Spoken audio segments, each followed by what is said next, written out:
اللہ کے آگے جھک جانا، تکبر نہ کرنا اور اپنے رب کی حمد بیان کرتے رہنا۔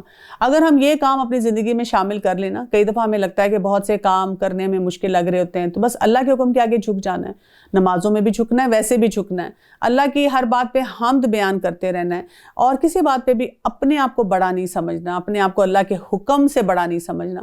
تو آپ دیکھیں آٹومیٹیکلی انسان کے لیے پھر دین کے پیرامیٹرز کو فالو کرنا آسان ہو جاتا ہے۔ اور پھر ان کی اور بھی نشانی بتائی گئی، ان کی کروٹیں اپنے بستروں سے الگ رہتی ہیں اور اپنے رب کو خوف اور امید کے ساتھ پکارتے ہیں، اور جو کچھ ہم نے انہیں دے رکھا ہے وہ خرچ کرتے ہیں۔ یہاں پر بھی ایک اہم بات ہمیں کیا بتائی جا رہی ہے کہ ان کی جو اپنا پہلو ہیں وہ اس سے الگ رہتے ہیں، یعنی کہ خاص طور پہ تہجد کی نماز اور اس کی طرف اشارہ کیا جا رہا ہے۔ نبی کریم صلی اللہ علیہ وسلم نے فرمایا، اللہ تعالیٰ ہر رات کے آخری تہائی حصے میں آسمان دنیا پر آتے ہیں، فرماتے ہیں کہ ہے کوئی سائل جسے میں دوں، ہے کوئی دعا مانگنے والا جس کی دعا قبول کروں، ہے کوئی استغفار کرنے والا کہ میں اسے بخش دوں۔ کوئی نفس نہیں جانتا جو کچھ ہم نے ان کی آنکھوں کی ٹھنڈک ان کے لیے پوشیدہ کر رکھی ہے، جو کچھ کرتے تھے یہ اس کا بدلہ ہے۔ کیا جو مومن ہو مثل اس کے ہے جو فاسق ہے؟ یہ برابر نہیں ہو سکتے۔ جن لوگوں نے ایمان قبول کیا اور نیک اعمال بھی کیے، ان کے لیے ہمیشگی والی جنتیں ہیں، مہمانداری ہے اس چیز کی جو وہ کرتے تھے۔ اور دیکھیں مہمانداری کی بات ہو رہی ہے، مہمانداری کیا ہوتی ہے؟ جیسے آپ دیکھیں ہم نے اپنے گھروں میں مہمانوں کے لیے برتن بھی الگ رکھے ہوتے ہیں، اس میں کسی کو کھانے نہیں دیتے، بڑے اسپیشل سیٹ لا کے رکھتے ہیں۔ اسی طرح سے آپ دیکھیں ان کے لیے ایک کمرہ بھی الگ سجایا ہوا ہوتا ہے، بلکہ پورے گھر میں سب سے سجاوٹ والا کمرہ وہی ہوتا ہے نا، ڈرائنگ روم، اس میں کسی کو آنے جانے کی بیٹھنے کی بھی ویسے اجازت نہیں ہوتی۔ اور اسی طرح گھر والے کئی دفعہ کہتے ہیں واہ واہ بھئی آج تو مہمانوں کے لیے وہ پکوان بننے ہیں جو کہ ہمارے لیے کبھی نہیں بنے۔ تو سوچیں اللہ کی مہمانداری وہ کیا ہوگی۔ لیکن جن لوگوں نے حکم عدولی کی ان کا ٹھکانہ دوزخ ہے، جب کبھی ان سے باہر نکلنا چاہیں گے اسی میں لوٹا دیے جائیں گے اور کہہ دیا جائے گا کہ اپنے جھٹلانے کے بدلے آگ کا عذاب چکھو۔ بالیقین ہم انہیں قریب کے چھوٹے سے بعض عذاب ان بڑے عذاب کے سوا چکھائیں گے اور تاکہ وہ لوٹ آئیں۔ ان سے بڑھ کر ظالم کون ہے جسے اللہ تعالیٰ کی آیتوں سے واعظ کیا گیا پھر بھی اس نے ان سے منہ پھیر لیا۔ یقین مانو کہ ہم بھی گناہ کاروں سے انتقام لینے والے ہیں۔ بے شک ہم نے موسیٰ علیہ السلام کو کتاب دی، بس آپ کو ہرگز اس کی ملاقات میں شک نہ کرنا چاہیے، اور ہم نے اسے بنی اسرائیل کے ہدایت کا ذریعہ بنایا۔ اور جب ان لوگوں نے صبر کیا تو ہم نے ان میں سے ایسے پیشوا بنائے جو ہماری حکم سے لوگوں کو ہدایت کرتے ہیں اور وہ ہماری آیتوں پر یقین رکھتے ہیں۔ آپ کا رب ان سب کے درمیان ان تمام باتوں کا فیصلہ قیامت کے دن کرے گا جس میں وہ اختلاف کر رہے ہیں۔ کیا اس بات نے بھی انہیں کوئی ہدایت نہیں دی کہ ہم نے پہلے بہت سی امتوں کو ہلاک کر دیا جن کے مکان میں یہ چل پھر رہے ہیں؟ ان میں سے بڑی بڑی نشانیاں ہیں، کیا پھر بھی یہ نہیں سنتے؟ کیا یہ نہیں دیکھتے کہ ہم نے پانی کو بنجر زمین کی طرف بہا کر لے جاتے ہیں، پھر اس سے ہم کھیتیاں نکالتے ہیں جس سے ان کے چوپائے اور یہ خود کھاتے ہیں؟ کیا پھر بھی یہ نہیں دیکھتے؟ اور یہ کہتے ہیں کہ یہ فیصلہ کب ہوگا؟ اگر تم سچے ہو تو بتلا دو۔ جواب دے دیجئے کہ فیصلے والے دن ایمان لانا بے ایمانوں کو کچھ کام نہ آئے گا اور نہ ہی انہیں کوئی ڈھیل دی جائے گی۔ فَأَعْرِضْ عَنْهُمْ، بس آپ ان کا خیال چھوڑ دیں، ان سے اعراض برتیں۔ وَانتَظِرْ إِنَّهُمْ مُنتَظِرُونَ، اور منتظر رہیں اور یہ بھی منتظر رہیں۔ یعنی ایک حد کے بعد انسان کو نا اپنی انرجیز ایسے لوگوں کے ساتھ نہیں لگانی چاہیے جو اللہ کے پیغام کو نہیں مان رہے، اللہ کی بات کو نہیں جان رہے، بلکہ اپنے کام پہ جو ہے چلتے چلے جانا چاہیے، جو کرنے والے کام ہیں، کیونکہ کئی دفعہ ہم اپنے آپ کو بہت تھکا لیتے ہیں دوسرے لوگوں کو سمجھانے کے چکر میں۔ تو ہمیں کیا کرنا ہے؟ ہم نے پیغام پہنچا دیا، اس کے بعد فیصلہ اللہ پہ چھوڑ دیں اور اپنے کاموں کی طرف توجہ دیں۔ 21ویں پارے میں اب ہم آتے ہیں سورہ الاحزاب کی طرف۔ بسم اللہ الرحمن الرحیم۔ سورہ الاحزاب شروع کرتی ہوں اللہ کے نام سے جو بہت مہربان اور نہایت رحم فرمانے والا ہے۔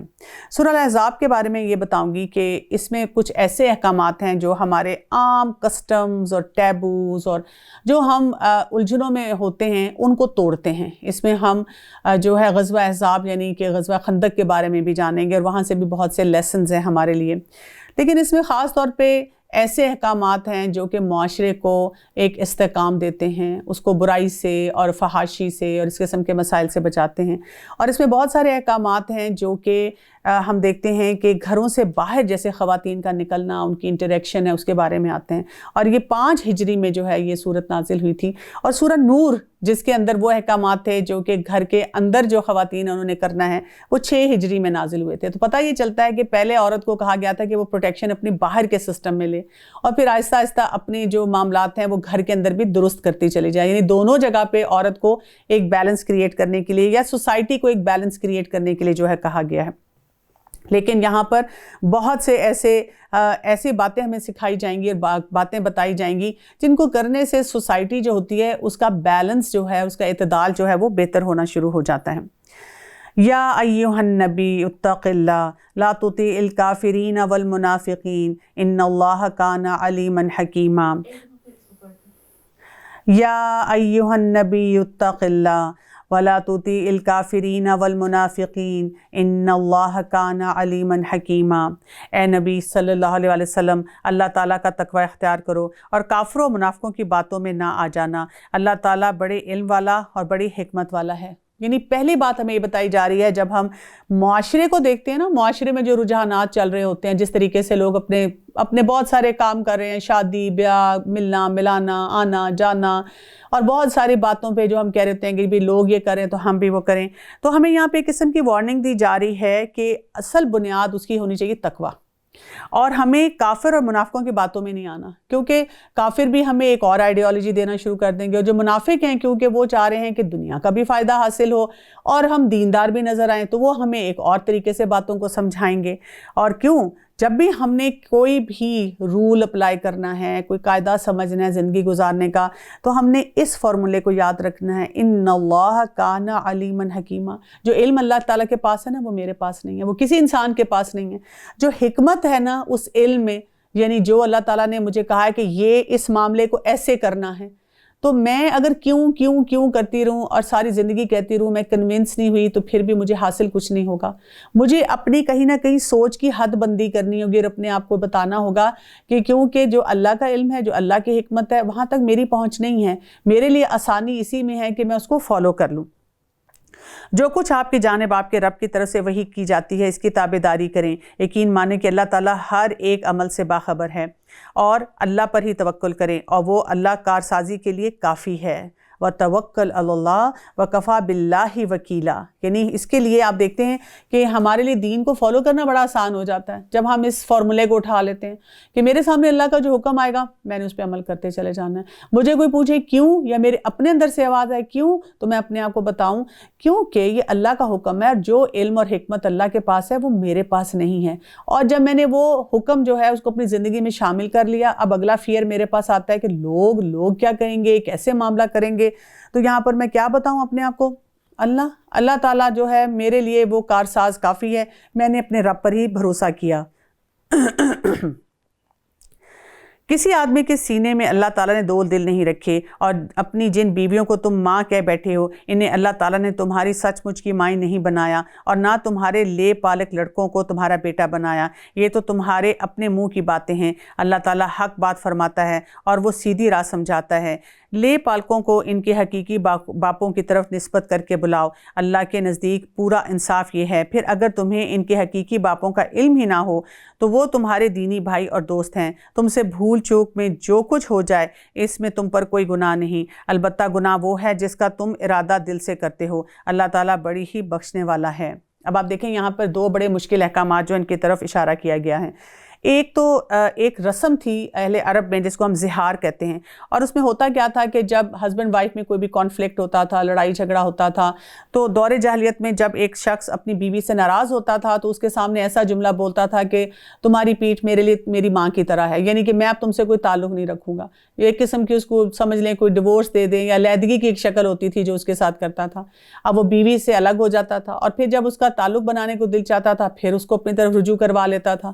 یعنی وہ جو خواتین تھیں وہ لٹکی ہی رہتی تھی ریلیشن شپ میں کہ کب ہم نے اپنے شوہر کے ساتھ رہنا ہے، کب اس نے ہمیں الگ کر دینا ہے. تو یہاں پر خاص طور پہ اس کی طرف اشارہ کیا گیا تھا کہ اس قسم کا معاملہ جو ہے ان خواتین سے نہ کیا جائے کہ یہ جو ہے ہم ایسی بات کہہ کے اپنی بیویوں کو جو ہے وہ کسی ٹارچر میں نہیں رکھ سکتے۔ دوسری جو اہم بات ہے وہ جو یہاں پہ کی جا رہی ہے وہ کیا ہے کہ اڈاپشن کا جو قانون ہے اس کے بارے میں بات کی جا رہی ہے۔ تو یہ جو آیات ہیں ان کے بعد ہم دیکھتے ہیں کہ زہار کی اب کوئی اہمیت نہیں ہے، یعنی اس قسم کا معاملہ جو ہے اس کے بارے میں محتاط ہو جانا چاہیے کہ ہم کوئی ایسا جملہ یا کوئی ایسی بات نہ کریں۔ دوسری بات جو یہاں پہ کی جا رہی ہے وہ ہے کہ اڈاپشن کا جو قانون ہے کہ جب ایک بچہ جو ہے اس کو اڈاپٹ کیا جاتا ہے تو وہاں پر کیا ہے، کیونکہ اس زمانے میں بھی یہ ہوتا تھا کہ جب کسی بچے کو اڈاپٹ کیا جاتا تھا تو جو اڈاپٹ کرتا تھا اسی کا نام جو تھا وہ دے دیا جاتا تھا۔ عائشہ رضی اللہ عنہا بیان کرتی ہیں کہ ابو حذیفہ جو کہ بدری صحابی تھے، انہوں نے سالم کو اس طرح اپنا منہ بولا بیٹا بنا لیا جس طرح رسول اللہ صلی اللہ علیہ وسلم نے زید کو اپنا منہ بولا بیٹا بنا لیا تھا، اور اپنے بھائی کی بیٹی ہند بن ولید سے اس کی شادی کر دی۔ سالم ایک انصاری عورت کے آزاد کردہ غلام تھے، اور دور جاہلیت میں یہ ہوتا تھا کہ جس نے کسی کو منہ بولا بیٹا بنا لیا ہو وہ اسی شخص کا حقیقی بیٹا کہلاتا تھا، اور اس کی وراثت میں بھی اسے حصہ ملتا تھا۔ اور یہاں تک کہ کہتے ہیں کہ جب یہ آیات نازل ہوئیں اور منہ بولے بیٹے اور اپنے اصل باپوں کے ساتھ پکارے جانے لگے، اور جس کے اصل باپ کا علم نہ ہوتا وہ غلام یا دینی بھائی ہی قرار پاتا۔ اور ابو حذیفہ کی بیوی سہلہ بنت سہل بن عمر نبی کریم صلی اللہ علیہ وسلم کے پاس آئی، کہنے لگی یا رسول اللہ صلی اللہ علیہ وسلم، ہم نے تو سالم کو اپنا حقیقی بیٹا ہی سمجھتے ہیں، اور اس سلسلے میں آپ کو معلوم ہے کہ اللہ نے کیا کچھ نازل فرما دیا ہے۔ یعنی انہوں نے آ کر بات کی اور اس کے بعد جو تھا وہ سارے تعلقات کی درستگی کر لی، ان کا نام بھی بدل دیا۔ تو یہاں سے ہمیں یہ بات پتہ چلتی ہے کہ جب بھی ہم کسی بچے کو اگر اپنا اڈاپٹ کرتے ہیں تو اس کو اس کے حقیقی والد کا ہی نام دینا ہوگا۔ اور آپ دیکھیں کہ اسلام میں جو ہے نا اڈاپشن کو اس طرح سے بہت زیادہ انکریج نہیں کیا گیا۔ کیوں نہیں کیا گیا؟ اس لیے کہ آپ دیکھیں کہ اس میں محرمات کے جو تعلقات ہیں ان کے مسئلے مسائل آتے ہیں۔ یہ نہیں کہا گیا کہ اگر کوئی بچہ ہے تو آپ اس کی کفالت نہ کریں، اس کا خیال نہ کریں، یعنی جیسے کوئی یتیم بچہ ہے یا باقی اس کا جو معاملات ہیں اس کو نہ دیکھیں۔ لیکن ہمارے لوگوں نے کیا کیا کہ یتیموں کی کفالت تو کی نہیں۔ اس کے ساتھ ساتھ آپ دیکھیں کہ سوسائٹی میں جہاں جہاں بچوں کی لیے کوئی بھی معاملات کرنے ہیں یا کوئی انفرٹائل کپل ہے اس کو کوئی سپورٹ سٹرکچر دینا ہے وہ تو دیا نہیں گیا، لیکن یہ ضرور کر دیا گیا کہ اپنی بھائی کا بچہ، اپنی بہن کا بچہ، اپنے رشتہ دار کا بچہ لے لیا گیا اور جس کے والدین موجود ہیں لیکن ان کو اپنا نام دیا گیا۔ ساری زندگی اس بچے سے اس کی آئیڈینٹی کو چھپایا گیا، اور کوئی نہ کوئی سٹیج ایسی آتی ہے کہ اب اس بچے کو پتہ چل جاتا ہے کہ میرے تو یہ والدین نہیں ہیں، یہ تو انہوں نے مجھے لے کر پالا ہے۔ اگر اس کے اپنے والدین وہاں موجود ہوتے ہیں تو وہ بچہ اس قدر اپسیٹ ہوتا ہے اور ایسا نفسیاتی مریض بن جاتا ہے اور اپنے والدین کو وہ ٹارچر دیتا رہتا ہے، بلکہ وہ کہتا ہے کہ مجھے سمجھ نہیں آتی کہ میں ان کی بات سنوں یا ان کی بات سنوں۔ اور اگر اس کو اپنے والد کا یا والدین کا پتہ نہیں ہوتا تو وہ اپنی باقی زندگی اس کھوج میں ہی لگا رہتا ہے کہ میں کس طرح سے اپنے والدین تک پہنچوں۔ معاشرے میں بھی وہ ایک عجیب سی کشمکش میں رہتا ہے۔ تو اسی لیے بتایا گیا کہ پہلے سے ہی بہتری اسی میں ہے کہ اس کو بتا دیا جائے کہ آپ جو ہیں آپ کے والدین یہ ہیں اور ہم آپ کو پال رہے ہیں۔ میں کچھ ایسے کپلز کو جانتی ہوں جب انہوں نے مجھ سے پوچھا، انہوں نے اپنی فیملی میں سے کوئی بچہ اڈاپٹ کیا تو میں نے ان کو بتایا کہ آپ شروع سے اس بچے کو اس کی ذہنی سطح کے مطابق بتاتے جائیں کہ کچھ یہ آپ کے جو پیرنٹس ہیں یہ بھی آپ کے اماں ابا ہیں اور ہم بھی آپ کے اماں ابا ہیں، اور یہ آپ کے وہ اماں ابا ہیں جنہوں نے آپ کو پیدا کیا، اور ہم وہ ہیں جو کہ اب ہم آپ کی پرورش کر رہے ہیں۔ اور اس طرح جیسے جیسے بچہ بڑا ہوگا اس کو یہ کانسیپٹ بھی اچھی طرح سے جو سمجھ آنا شروع ہو جائے گا۔ تو اس معاملے میں آپ دیکھیں کہ اللہ تعالیٰ نے جو ہمارے لیے کیا، یہ آتا ہے نا وَكَانَ اللَّهُ غَفُورٌ رَحِيمًا۔ کئی دفعہ جس کا کوئی بچہ نہیں ہے اور وہ چاہ رہا ہوتا ہے کہ جی ہم اپنا بچہ لے کے پالیں، وہ کہتے ہیں اس میں کیا حرج ہے، آپ سوچیں ہمیں کتنی چاہت ہے۔ تو اللہ تعالیٰ یہاں بتا رہے ہیں کہ اللہ تعالیٰ معاف کرنے والا ہے، اگر تم سے ایسی کوئی غلطی ہوگی اس کو ٹھیک کر لو، اور ساتھ کیا اللہ تعالیٰ رحم فرمانے والا ہے۔ اللہ تعالیٰ کو پتہ ہے کہ اس کی کتنی ضرورت ہے۔ تو جو ولدیت ہے اس کو تبدیل کرنا جو ہے وہ حرام مطلق ہے، یعنی ہم اس طرح کا کام نہیں کر سکتے کہ اس کو وراثت میں ایسے حصہ دیں یا اس قسم کی اس کی آئیڈینٹی کو چھپانا شروع کر دیں۔ پیغمبر مومنوں پر خود ان سے زیادہ حق رکھنے والے ہیں، اور وہ پیغمبر کی بیویاں مومنوں کی مائیں ہیں، اور رشتہ دار کتاب اللہ کی روح سے بنسبت دوسرے مومنوں کے مہاجروں کے آپس میں زیادہ حقدار ہیں، ہاں مگر یہ کہ تم اپنے دوستوں کے ساتھ حسن سلوک کرنا چاہو، اور یہ حکم الہی میں لکھا ہوا ہے۔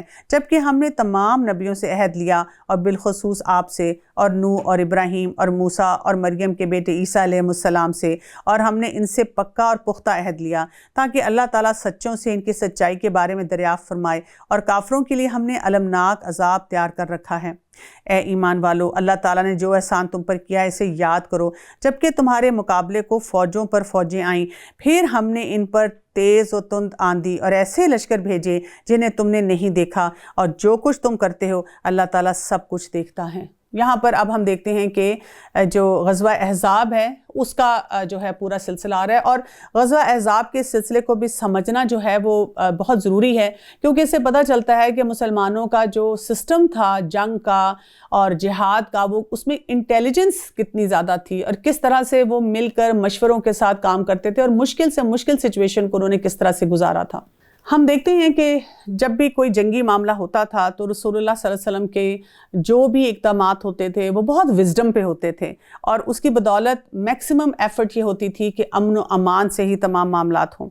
رسول اللہ صلی اللہ علیہ وسلم جب مدینہ میں تھے تو بہت سارے معاہدے ہوئے، بہت سارے لوگوں کو جو حلیف تھے ان کو اپنا ساتھی بنایا گیا، ان کے ساتھ کانٹریکٹ کیے گئے، لیکن جو یہود تھے ان کو یہ گوارا نہ تھا کہ مسلمان کس طرح سے سکھ چین کے ساتھ اپنی زندگی گزار رہے ہیں، تو وہ کیا کر رہے تھے کہ خیبر میں ہوتے ہوئے وہ کانسٹنٹلی کوئی کنسپریسیز کر رہے تھے، اور مشرکین کے ساتھ ملاقاتیں کر رہے تھے، بہت سارے قبائل کے ساتھ ملاقاتیں کر رہے تھے، اور کوشش میں لگے ہوئے تھے کہ سب کو جمع کر کے مسلمانوں کے اوپر اٹیک کر دیں۔ آخرکار انہوں نے کیا کیا کہ یہود نے خیبر کے 20 سرداروں اور رہنما قریش کو ساتھ لیا اور ان کو آمادہ کیا کہ اب ہم مسلمانوں کے ساتھ جنگ کریں گے۔ اسی طرح بنو غطفان جو تھے ان کے لوگوں کو بھی انہوں نے لیا، پھر راستے میں اور جو قبائل آئے ان کو بھی ساتھ لیتے گئے۔ یہ ساری اطلاعات جو تھیں یہ مدینہ میں پہنچتی جا رہی تھیں، اور رسول اللہ صلی اللہ علیہ وسلم صحابہ سے مشورہ کرتے جا رہے تھے کہ اگر اس وقت جو دشمن ہیں وہ ہمارے مقابلے پہ آتے ہیں تو ہم نے اس سے کیسے معاملہ کرنا ہے۔ اس موقع پہ جب بہت سے صحابہ کرام اپنے مشورے دے رہے تھے تو سلمان فارسی رضی اللہ عنہ جو تھے انہوں نے ایک بڑا یونیک قسم کا مشورہ دیا۔ یہ وہ کام تھا جو کہ اس سے پہلے کبھی وہاں نہیں کیا گیا تھا، خندق کھودنے کا مشورہ دیا، کیونکہ مدینہ کے جو مشرق، مغرب اور جنوب کی جو اطراف تھی وہاں پر بہت بڑی بڑی چٹانیں تھیں جن میں جیسے لاوا کی وجہ سے تھی، بڑی سخت قسم کی چٹانیں تھیں۔ صرف شمال کا ایک راستہ تھا جہاں سے داخل ہوا جا سکتا تھا، اور انہوں نے وسیع علاقے کو پک کیا کہ یہاں پر ایک خندق جو ہے وہ کھودی جائے گی جو کہ کم و بیش 1 میل کی ہوگی۔ آپ میں سے اگر کبھی کسی نے مدینہ دیکھا ہو کہ وہاں کے جو راکس ہیں، یعنی کہ یہ کوئی ایسی زمین نہیں ہے کہ بہت آسانی سے کھد جائے گی، اور وہاں پہ ہم دیکھتے ہیں کہ رسول اللہ صلی اللہ علیہ وسلم نے ہر 10 آدمیوں کو 40 ہاتھ خندق کھودنے کا کام سونپا تھا، یعنی بڑے آرگنائز طریقے سے یہ کام دیا گیا تھا۔ اور خندق کھودنے میں اور رسول اللہ صلی اللہ علیہ وسلم خندق کھودنے اور مٹی اٹھانے میں برابر کے شامل ہو رہے تھے، اور اس خندق کو کھودنے میں ان کو بہت مشقتیں کرنی پڑیں، بہت کچھ برداشت کرنا پڑا، سردی تھی، بھوک تھی، اور اس طرح بہت سارے ایسے معاملات تھے۔ اور ایک دفعہ بہت ہمیں وہ واقعہ بھی پتہ چلتا ہے جب لوگوں نے رسول اللہ صلی اللہ علیہ وسلم سے اپنی بھوک کا شکوہ کیا اور جو پیٹ پر انہوں نے پتھر باندھا تھا وہ دکھایا، تو ہمارے پیارے نبی صلی اللہ علیہ وسلم نے دکھایا کہ انہوں نے پیٹ پر اس وقت 2 پتھر باندھے ہوئے تھے۔ ادھر قریش جو تھے وہ تقریباً 4000 کا لشکر، 300 گھوڑے، 1000 اونٹ لے کر آئے، اور ان کو لیڈ کرا تھا ابو سفیان، اور پھر غطفان کی طرف سے جو ہے 6000 کا جو لشکر تھا وہ آ گیا۔ تو ہم دیکھتے ہیں کہ مدینہ کے باہر ایک بہت بڑی تعداد میں بہت بڑا لشکر تو تھا وہ جمع ہو گیا، اور رسول اللہ صلی اللہ علیہ وسلم نے مدینہ میں ابن ام مکتوم کو جو ہے وہ انتظامات کے لیے مقرر کیا۔ آپ کو پتہ ہے نا کہ یہ ایک نابینا صحابی تھے، تو ہمیں یہ پتہ چلتا ہے کہ جو اسپیشل نیڈ کے لوگ تھے وہ بھی بہت ایکٹیولی ایسے مواقع پہ جو تھے وہ پارٹیسپیٹ کرتے تھے، اور ہمارے پیارے نبی صلی اللہ علیہ وسلم 3000 کا لشکر لے کر وہاں سے نکلے۔ اب مسلمان جو تھے وہاں پر وہ جو خندق بنائی، اور وہاں پر جب ابو سفیان پہنچے تو وہ پریشان ہو گئے، کیونکہ یہ ان کے لیے ایک بڑی ہی ڈیفیکلٹ سی سچویشن تھی۔ انہوں نے کبھی بھی ایسا کوئی جو ہے مارکا نہیں کیا دیکھا تھا جہاں پہ خندق ہے اور اس کو کیسے کراس کرنا ہے یا کیسے اسے ڈیل کرنا ہے، کیونکہ جیسے ہی وہ خندق کے قریب آتے تھے تو مسلمان وہاں پہ چاقو چوبند کھڑے ہوتے تھے اور ان کے اوپر تیر جو تھے وہ برسانا شروع کر دیتے تھے، اور اس طرح ان کے لیے جو ہے مجبور ہو کر ان کو کیا کرنا پڑا کہ وہ جنگ کے لیے آگے نہیں بڑھ سکے لیکن محاصرہ کیے رکھا۔ اور اس میں بہت سارے واقعات آتے ہیں کہ بیچ میں سے انہوں نے سنیک ان کر کے اندر جانے کی کوشش کی، پھر یہ کہ رسول اللہ صلی اللہ علیہ وسلم نے کچھ لوگوں کے ذریعے جو ہے ان کے اندر شبہات پیدا کیے، ان کے اندر پھوٹ بھی پڑی، اور الٹیمیٹلی کیا ہوا کہ اللہ تعالیٰ کی طرف سے خاص مدد آئی، جبکہ مسلمانوں پہ بہت ہی برا وقت ہے اس محاصرے کا، جب ان کے اوپر تیز ہوائیں چلی اور ان کے دلوں میں ایسا روب آ گیا، ان کی ہانڈیاں جو تھیں وہ الٹ گئیں، ان کے خیمے اکھڑ گئے، اور اتنی سخت سردی تھی، کڑکڑاتی سردی تھی کہ اس نے ان کو کوچ کرنے پہ جو ہے وہ مجبور کر دیا۔ اور یہ والا مارکا جو تھا اس طرح سے مسلمانوں نے آپ سمجھے کہ انڈائریکٹ طریقے سے جو ہے وہ سر ہی کر لیا تھا۔ تو یہاں پر ہمیں یہ پتہ چلتا ہے جب ہم اب اس نظر سے یہ سارے واقعات پڑھیں گے کہ سورہ الاحزاب کا جو ہے کہ ہمیں پتہ چلے گا کہ کیا کیا جو اس وقت حالات تھے اور کیا ایمانی کیفیت تھی اور ہمارے لیے اس میں کیا اسباق ہیں۔ آیت نمبر 9 سورہ الاحزاب سے دیکھیں، اے ایمان والو، اللہ تعالیٰ نے جو احسان تم پر کیا اسے یاد کرو، جبکہ تمہارے مقابلے کو فوجوں پر فوجیں آئیں، پھر ہم نے ان پر تیز تند آندھی اور ایسے لشکر بھیجے جنہیں تم نے نہیں دیکھا، اور جو کچھ تم کرتے ہو اللہ تعالیٰ سب کچھ دیکھتا ہے۔ جبکہ دشمن تمہارے پاس اوپر اور نیچے سے چڑھ آئے، جبکہ آنکھیں پتھرا گئیں اور کلیجے منہ کو آ گئے، اور اللہ تعالیٰ کی نسبت تم طرح طرح کے گمان کرنے لگے، یہی مومن آزمائے گئے اور پوری طرح جھنجھوڑ دیے گئے۔ یعنی کہ بہت مشکل ایک یہ مارکا تھا۔ اس وقت منافق اور وہ لوگ جن کے دلوں میں شک تھا وہ کہنے لگے اللہ تعالیٰ اور اس کے رسول نے ہم سے محض دھوکہ فریب کا ہی تو وعدہ کیا ہے، اور انہی کی ایک جماعت نے ہانک لگائی کہ اے مدینہ والو، تمہارے لیے ٹھکانہ نہیں، چلو لوٹ چلو، اور ان کی ایک جماعت یہ کہہ کر نبی کریم صلی اللہ علیہ وسلم سے اجازت مانگنے لگی کہ ہمارے گھر غیر محفوظ ہیں، حالانکہ وہ غیر محفوظ نہ تھے، لیکن ان کا پختہ ارادہ بھاگ کھڑے ہونے کا تھا، اور اگر مدینہ کے اطراف سے ان پر لشکر داخل کیے جاتے، پھر ان سے فتنہ طلب کیا جاتا تو یہ ضرور اسے برپا کر دیتے اور نہ لڑتے مگر تھوڑی مدت۔ اس سے پہلے تو انہوں نے اللہ سے عہد کیا تھا کہ پیٹھ نہ پھیریں گے، اور اللہ سے کیے ہوئے وعدے کی باز پرس کی۔ کہہ دیجئے کہ تم موت سے یا خوف قتل سے بھاگو تو یہ بھاگنا تمہیں کچھ بھی کام نہ آئے گا، اور اس وقت تم ہی کم فائدہ اٹھاؤ گے۔ پوچھئے اگر اللہ تمہیں کوئی برائی پہنچانا چاہے یا تم پر کوئی فضل کرنا چاہے تو کون ہے جو تمہیں بچا لے یا تم سے روک رکھے؟ اپنے لیے بجوز اللہ تعالیٰ کے نہ کوئی حمایتی پائیں گے اور نہ ہی کوئی مددگار۔ اللہ تعالیٰ تم میں سے انہیں بخوبی جانتا ہے جو دوسروں کو روکتے ہیں اور اپنے بھائی بندوں سے کہتے ہیں کہ ہمارے پاس چلے آؤ، اور کبھی کبھی ہی لڑائی میں آتے ہیں۔ یہاں پہ اب دیکھیں منافقوں کا کردار جو ہے اس کو بھی ہائی لائٹ کیا جا رہا ہے۔ تمہاری مدد میں پورے بخیل ہیں، پھر جب خوف و دہشت کا موقع آ جائے تو آپ انہیں دیکھیں گے کہ آپ کی طرف نظریں جما دیتے ہیں، اور ان کی آنکھیں اس طرح گھومتی ہیں جیسے اس شخص کی جس پر موت کی غشی طاری ہو۔ پھر جب خوف جاتا رہتا ہے تو تم پر اپنی تیز زبانوں سے بڑی باتیں بناتے ہیں اور مال کے بڑے ہی حریص ہیں۔ یہ ایمان لانے والے نہیں، اللہ تعالیٰ نے ان کے لیے تمام اعمال کو نابود کر دیا ہے، اور وَكَانَ ذَلِكَ عَلَى اللَّهِ يَسِيرًا، اور اللہ تعالیٰ پر یہ بات بہت ہی آسان ہے۔ سمجھتے ہیں کہ اب تک لشکر چلتے نہیں گئے، اور اگر فوجیں آ جائیں تو تمنا کرتے ہیں کہ کاش وہ صحرا میں بادیہ نشینیوں کے ساتھ ہوتے کہ تمہاری خبریں دریافت کیا کرتے، اگر وہ تم میں موجود ہوتے تو نہ لڑتے مگر برائے نام۔ یقیناً تمہارے لیے رسول اللہ صلی اللہ علیہ وسلم میں عمدہ نمونہ ہے ہر اس شخص کے لیے جو اللہ تعالیٰ کی اور قیامت کے دن کی توقع رکھتا ہے اور بکثرت اللہ تعالیٰ کو یاد کرتا ہے۔ بہت اہم یہاں پہ آپ دیکھیں کہ ہم غزوہ احزاب کی بات کرتے ہوئے ایک دم سے ہمارے لیے ایک بڑا امپورٹنٹ پرنسپل یہاں پہ دے دیا گیا، کیونکہ منافقوں کی بات ہو رہی ہے نا۔ منافق کیا کر رہے ہیں؟ اب دیکھیں مشکل حالات ہیں، مسلمان پھنسے ہوئے ہیں، انہوں نے جو ہے اللہ کی خاطر جو ہے وہاں سٹینڈ لیا ہوا ہے، اور منافق آ کر ان کو پوک کر رہے ہیں، آ کر ان کو ہلا رہے ہیں اور ان کو کوئی اور بات بتا رہے ہیں۔ اور یہاں پہ کہہ دیا گیا آیت نمبر 21 میں لَقَدْ كَانَ لَكُمْ فِي رَسُولِ اللَّهِ أُسْوَةٌ حَسَنَةٌ، کہ ہمارے لیے اسوہ حسنہ بہترین رول ماڈلنگ کس کی ہے؟ رسول اللہ صلی اللہ علیہ وسلم کی۔ اس میں آپ غزوہ احزاب کے جب واقعات پڑھیں تو وہاں پہ بھی ہمیں نظر آتا ہے کہ ہمارے پیارے نبی صلی اللہ علیہ وسلم نے بڑھ چڑھ کر کیسے معاملات کیے اور کیسے حصے لیے، اور اس کے ساتھ ساتھ عام زندگی میں بھی ہر معاملے میں بھی کس طرح اس کو فائدہ کس کو ہوگا؟ لمن کان یرجو اللہ والیوم الآخر، اس کے لیے جو اللہ تعالیٰ سے کچھ امید رکھتا ہے اور یوم آخرت پہ اس کا جو ہے وہ ایمان ہوتا ہے، وَذَكَرَ اللَّهَ كَثِيرًا، اور اللہ کے ساتھ اپنا ذکر کو جو ہے وہ بڑھاتا چلا جاتا ہے۔ یعنی جس کا اللہ سے تعلق ہوگا نا تو وہی تو پھر پیارے نبی صلی اللہ علیہ وسلم کی اسوہ حسنہ کی بھی قدر کرے گا نا۔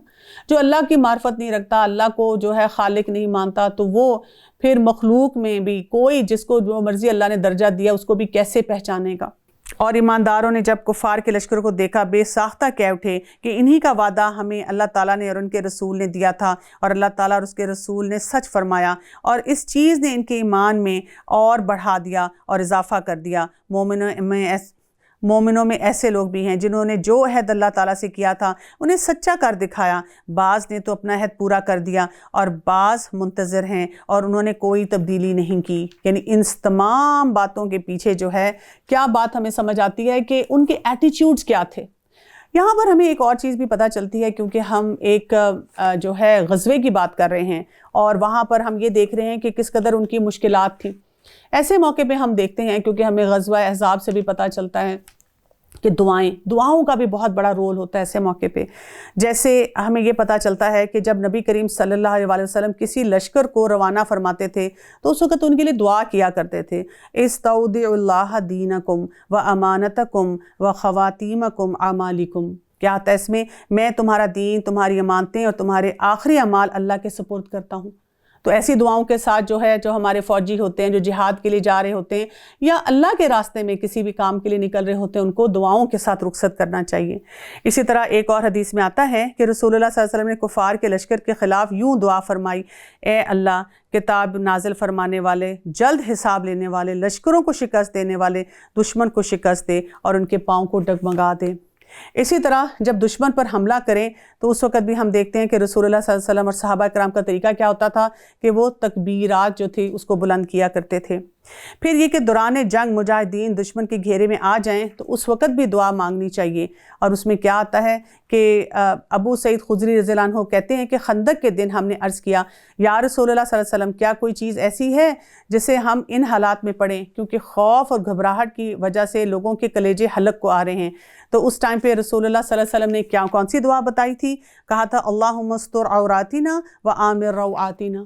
کتنی چھوٹی سی دعا ہے جو کہ ہم ایسے مواقع کے لیے جو ہیں لوگوں کو سکھا سکتے ہیں کہ وہ پڑھا کریں، کہ اس میں کیا آتا ہے کہ کیا کہا تھا کہ ہاں کہو، یا اللہ ہمارے عیوب ڈھانپ دے اور ہمیں گھبراہٹ سے امن دے دے۔ اور ابو سعید خدری کہتے ہیں کہ اس کے بعد اللہ تعالیٰ نے تیز ہوا کے ذریعے دشمنوں کے منہ پھیر دیے اور اسی ہوا کے ذریعے اللہ نے دشمنوں کو شکست بھی دے دی۔ اسی طرح جب کوئی بھی انسان کسی دشمن کے مد مقابل آتا ہے اور دشمن جو ہو وہ بہت طاقتور ہو تو اس کے لیے بھی ہمیں دعا بتائی گئی ہے، اور وہ کون سی ہے؟ اللہم انا نجعلک فی نحورہم ونعوذ بک من شرورہم۔ رسول اللہ صلی اللہ علیہ وسلم جب کسی آدمی یا کسی قوم سے خوف محسوس کرتے تو فرماتے، یا اللہ ہم کفار کے مقابلے میں تجھے آگے کرتے ہیں اور ان کے شر سے تیری پناہ مانگتے ہیں۔ یعنی ہم اللہ تعالیٰ کے ساتھ جو ہے اللہ تعالیٰ کے حفاظت میں آنا چاہتے ہیں اور اللہ تعالیٰ ہی پہ توکل کرتے ہیں کہ وہ ہمارے لیے آسانیاں پیدا کریں۔ اسی طرح انس رضی اللہ عنہ کہتے ہیں کہ نبی کریم صلی اللہ علیہ وسلم دعا مانگا کرتے تھے، اللہم انی اعوذ بک من الہم والحزن والعجز والکسل والبخل والجبن ودلع الدین وغلبۃ الرجال، کہ اللہ میں فکر اور غم، کمزوری اور سستی، بزدلی اور بخیلی، قرض کے بوجھ اور دشمن کے غلبے سے تیری پناہ میں آتے ہوں۔ اسی طرح جو قنوت ہے، قنوت نازلہ ہے، وہ بھی رسول اللہ صلی اللہ علیہ وسلم صحابہ کرام کے ساتھ پڑھا کرتے تھے اور جس میں ایسی ہی دعائیں مانگی جاتی تھیں۔ تو دعاؤں کا ساتھ جو ہوتا ہے مجاہدین کے ساتھ ہونا چاہیے، اور اللہ کے راستے میں جو بہت مشکلات ہوتی ہیں اس میں بھی ہونا چاہیے، تاکہ اللہ تعالیٰ سچوں کو ان کی سچائی کا بدلہ دے اور اگر چاہے تو منافقوں کو سزا دے یا ان کی توبہ قبول فرمائے۔ اللہ تعالیٰ بڑا ہی بخشنے والا، بہت ہی مہربان ہے۔ اور اللہ تعالیٰ نے کافروں کو غصے بھرے ہوئے ہی نامراد لوٹا دیا، انہوں نے کوئی فائدہ نہیں پایا، اور اس جنگ میں اللہ تعالیٰ خود ہی مومنوں کو کافی ہو گیا۔ اللہ تعالیٰ بڑی قوتوں والا اور غالب ہے۔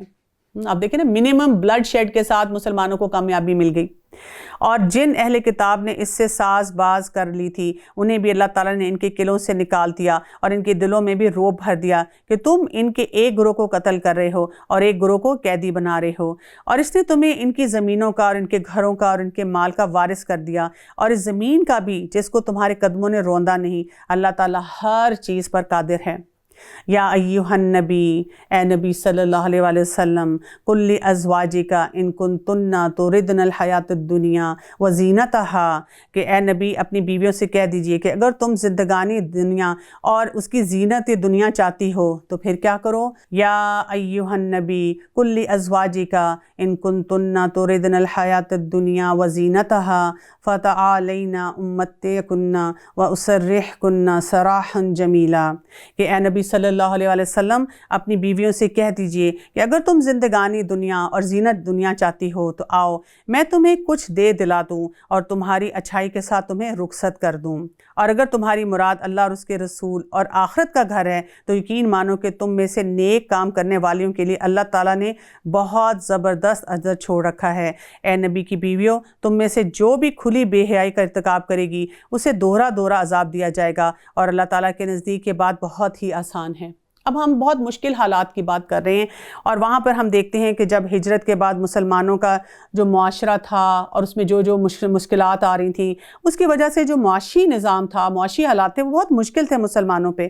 اور اس ٹائم پہ آپ دیکھیں کہ غزوات بھی ہو رہی تھیں، اور ان کے لیے بہت سارے ایسی جو ہیں وہاں پر جب غزوات کے ساتھ مال غنیمت بھی آ رہا تھا، اور ان ساروں میں جب جو ازواج مطہرات تھے انہوں نے رسول اللہ صلی اللہ علیہ وسلم سے کچھ مطالبات کیے، تو اس کے جواب میں یہ ان کو کہا گیا کہ یہاں پر ان کو یہ بات بتائی گئی کہ اگر آپ کو دنیا اور اس کی زینت چاہیے تو پھر آپ کو وہ ملے گی، لیکن اگر آپ نے یہ چوائس کی ہے تو پھر آپ کو اس چوائس کے ساتھ رہنا ہوگا۔ ہمارے یہاں لوگوں میں سے اکثر جو مرد حضرات ہیں، جب ان کی بیویاں ان سے کچھ پیسے مانگتی ہیں یا گھر کا خرچہ مانگتی ہیں تو وہ اسی آیت کا ریفرنس دے کے فوراً کہتے ہیں کہ رسول اللہ صلی اللہ علیہ وسلم نے کیا کہا تھا، تو تم وہ بھی جواب یاد رکھو۔ لیکن یہاں پر ہم بہت ساری باتیں بھول جاتے ہیں۔ پہلی بات تو یہ کہ یہاں پر ہم دیکھتے ہیں کہ ان کا فوکس کیا تھا، کیا ہمارے گھروں میں ہمارا فوکس وہی ہے جو کہ رسول اللہ صلی اللہ علیہ وسلم کا اس وقت تھا؟ دوسری بات یہ کہ جب ہم ازواج مطہرات کی زندگی دیکھتے ہیں تو یہ وہ خواتین ہیں جو کہ انہوں نے کتنے دن ان کے گھر میں کھانا نہیں پکتا تھا، انہوں نے مشکل سے مشکل حالات میں بھی رسول اللہ صلی اللہ علیہ وسلم کا ساتھ دیا۔ تو وہ کوئی لگژریس آئٹم نہیں مانگ رہی تھی، وہ نیسیسٹیز کی بات کر رہی تھی، اور اس نیسیسٹیز کے لیے بھی اس وقت حالات یہ تھے کہ ان کو ملنا مشکل تھا۔ پھر ہم اس کے ساتھ اب دیکھتے ہیں کہ عائشہ رضی اللہ عنہ بیان کرتی ہیں کہ جب رسول اللہ صلی اللہ علیہ وسلم کو اللہ تعالیٰ نے ان کی بیویوں کو اختیار دینے کا حکم دیا تو آپ صلی اللہ علیہ وسلم سب سے پہلے میرے پاس تشریف لائے اور فرمایا، میں تم سے ایک بات کرنے لگا ہوں، تم اس سلسلے میں والدین سے مشورہ کے بغیر کوئی جلد بازی نہ کرنا، اور آپ کو معلوم تھا کہ میرے والدین مجھے رسول اللہ صلی اللہ علیہ وسلم سے علیحدگی کا مشورہ نہیں دیں گے۔ پھر آپ نے مجھے یہ آیت پڑھ کر سنائی تو میں نے کہا کہ کیا میں اس سلسلے میں والدین سے مشورہ کروں؟ میں تو اللہ اور اس کے رسول اور آخرت کو ترجیح دیتی ہوں۔ تو یہاں سے ہمیں کیا پتہ چلتا ہے؟ یہ وہ خواتین تھیں جنہوں نے کوئی ایسا معاملہ نہیں کیا جہاں پر یہ کہ اللہ کا حکم ٹوٹ رہا ہو، یا یہ کہ انہوں نے رسول اللہ صلی اللہ علیہ وسلم کا ساتھ چھوڑنے کا کبھی بھی سوچا ہو۔ تو اس کے پورے بیک گراؤنڈ کو بھی سمجھنے کی ضرورت ہے، اور یہاں پر ہمیں یہ پتہ چلتا ہے کہ حالات جب مشکل ہوتے ہیں اس وقت شوہر کا کیا رول ہے، بیوی کا کیا رول ہے، اور جب حالات ٹھیک ہوتے ہیں، بہتر ہوتے ہیں، اس وقت جو ہے ان رولز کو کیسے ادا کیا جاتا ہے۔ تو سورہ الاحزاب جب یہاں تک ہم نے پڑھی ہے، ہمیں یہ سمجھ آ جانا چاہیے کہ مشکل حالات میں منافقین اور باقی جو کچھ ہم نے فیصلے کرنے ہیں اس میں ہمارے لیے رول ماڈلنگ کس کی ہوگی؟ ہمارے پیارے نبی صلی اللہ علیہ وسلم کی، اور انشاءاللہ اگلے پارے میں ہم مزید اس کے بارے میں پڑھیں گے۔ وآخر دعوانا ان الحمد للہ رب العالمین، سبحانک اللہم وبحمدک، اشہد ان لا الہ الا انت، استغفرک واتوب الیک۔ السلام علیکم ورحمۃ اللہ وبرکاتہ۔